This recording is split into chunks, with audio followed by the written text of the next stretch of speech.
Hi, ഇന്ന് നമ്മൾ discuss ചെയ്യാൻ പോകുന്നത് ഒഡോ ഡോക്യുമെൻറ്റ്സ് മൊഡ്യൂളിനെ പറ്റിയാണ്.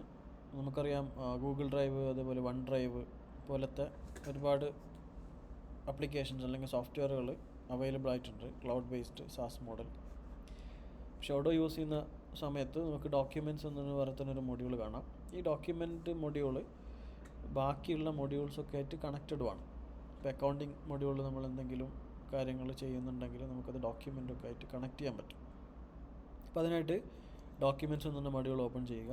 മൊഡ്യൂൾ ഓപ്പൺ ചെയ്യുമ്പോൾ നമുക്ക് ഫോൾഡേഴ്സിൻ്റെ സ്ട്രക്ചർ കാണാം. അവിടെ ഫോൾഡേഴ്സ് ലിസ്റ്റ് ചെയ്തത് ഇതിൻ്റെ കൻബൻ വ്യൂ ആണ്. ലിസ്റ്റ് വ്യൂ എടുത്തു കഴിഞ്ഞാൽ നമുക്ക് ഫോൾഡേഴ്സ് ലിസ്റ്റായിട്ട് കാണാം. അതിൽ നെയിം ഉണ്ട്, ഫോൾഡർ നെയിം, അതുപോലെ ഫയൽ നെയിം, അതുപോലെ ഫോൾഡർ, ഏത് ഫോൾഡറാണ്, അതിൻ്റെ ഓണർ ആരാണ്, പിന്നെ അതിൻ്റെ ലാസ്റ്റ് അപ്ഡേറ്റ് നടന്നത്, അതിൻ്റെ സൈസ്, അങ്ങനത്തെ കാര്യങ്ങളൊക്കെ ഉണ്ട്. കൻബൻ വ്യൂ എടുത്തു കഴിഞ്ഞാലും അതേപോലെ നമുക്ക് കാണാൻ പറ്റും. ഓരോ ഫോൾഡേഴ്സിൽ ഫയൽ നെയിമും അതിൻ്റെ ഏത് ഫോൾഡറിലാണെന്നുള്ളതാണ് ഇവിടെ കാണിക്കുന്നത്. പിന്നെ നമുക്കിവിടെ ഒരു ഐ ബട്ടൺ ഉണ്ട്. ഈ ഐ ബട്ടൺ ക്ലിക്ക് ചെയ്ത് കഴിഞ്ഞാൽ ചാപ്റ്ററിൻ്റെ ഒരു പാർട്ട് ഓപ്പൺ ആയിട്ട് വരും.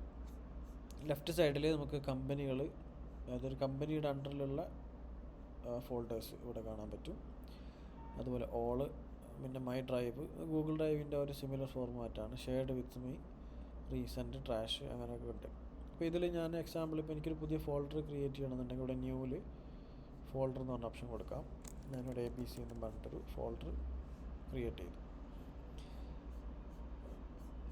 ഞാനിപ്പോൾ ഓൾ ക്ലിക്ക് ചെയ്ത് കഴിഞ്ഞാൽ ABC ഇവിടെ അപ്പിയർ ആയിട്ടുണ്ട്. എനിക്കിത് വേണമെങ്കിൽ ഇവിടെ ഫേവറേറ്റ് ചെയ്യാനുള്ള ഓപ്ഷൻ ഉണ്ട്. ഞാനിത് ക്ലിക്ക് ചെയ്ത് കഴിഞ്ഞാൽ ABCയുടെ ഉള്ളിലേക്ക് പോയി.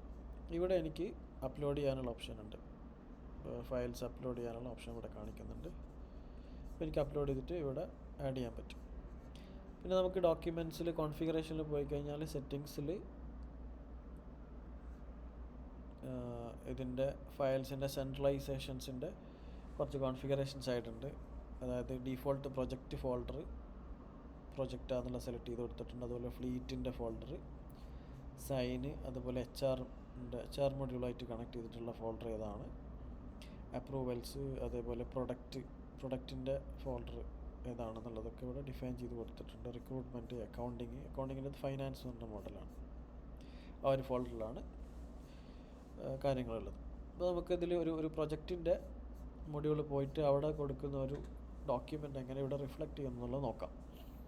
ഞാനിവിടെ പ്രൊജക്റ്റ് ഓപ്പൺ ചെയ്തു. പ്രൊജക്റ്റിൽ ഫസ്റ്റ് പ്രൊജക്റ്റിൻ്റെ സെറ്റിങ്സ് എടുത്തു കഴിഞ്ഞാൽ ഇവിടെ ഡോക്യുമെൻ്റ് ആൻഡ് അനലിറ്റിക്സ് എന്ന് പറഞ്ഞൊരു ഓപ്ഷൻ ഉണ്ട്.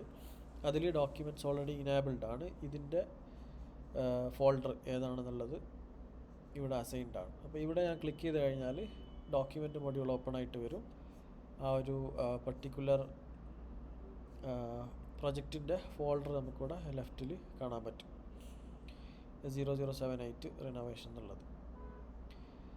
അപ്പോൾ ഇതിൽ നമുക്ക് അതുമായിട്ട് ബന്ധപ്പെട്ടുള്ള ഫയൽസൊക്കെ കീപ്പ് ചെയ്യാൻ പറ്റും. അതേപോലെ തന്നെയാണ് അക്കൗണ്ടിങ് മൊഡ്യൂൾ കോൺഫിഗറേഷനിൽ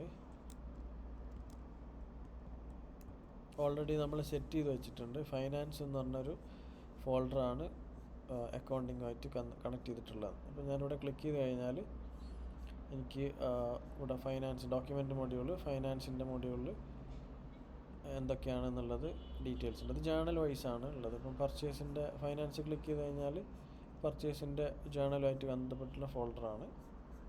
ഇത് കോൺഫിഗറേഷനിൽ ജേണൽസിൽ നമുക്കിവിടെ ഇതാണ് പർച്ചേസിൻ്റെ ജേണൽ. അതുമായിട്ട് ബന്ധപ്പെട്ടിട്ടുള്ള കാര്യങ്ങളാണ് അവിടെ സെപ്പറേറ്റ് ചെയ്തിട്ട് കാണിക്കുന്നത്.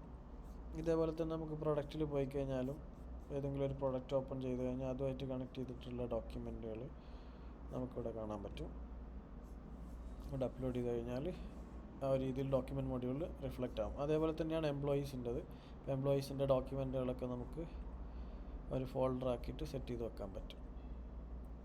ഇവിടെ ഓൾറെഡി അവരുടെ പേരിലൊരു ഫോൾഡർ ക്രിയേറ്റ് ആയിട്ടുണ്ട്. അപ്പോൾ അതിൻ്റെ ഉള്ളിൽ നമുക്ക് ഫയൽസൊക്കെ അപ്ലോഡ് ചെയ്താൽ പറ്റും. അപ്പോൾ ഇതാണ് ഒഡോൻ്റെ ഡോക്യുമെൻറ്റ് മൊഡ്യൂൾ. നമുക്ക് വേറെ തന്നെ ഒരു തേർഡ് പാർട്ടി ആപ്ലിക്കേഷൻസ് ഒന്നും ഒഡോ യൂസ് ചെയ്യുന്ന സമയത്ത് ആവശ്യമില്ല. ഈ സെർവറിൻ്റെ കപ്പാസിറ്റിക്ക് അനുസരിച്ച് നമുക്ക് സ്റ്റോറേജൊക്കെ ആഡ് ചെയ്ത് കൊടുക്കാനൊക്കെ പറ്റും. Okay, thank you.